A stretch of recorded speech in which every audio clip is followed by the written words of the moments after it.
because I believe. I believe so much. Lubos ang aking pananampalataya.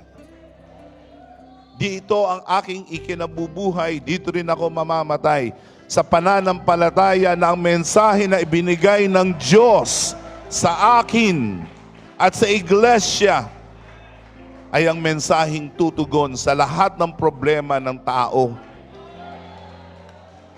The message of God, the message of heaven, particularly the gospel of Jesus Christ, is not one of the messages the world needs to hear. No, it is not one of, but it is the only message. And every one of us must capture, must be able to identify with the depth of that message. Dapat yan, lubos nating nakukuha at naunawaan.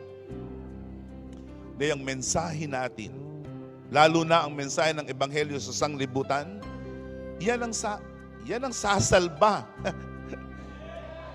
That's the only message that will redeem our generation.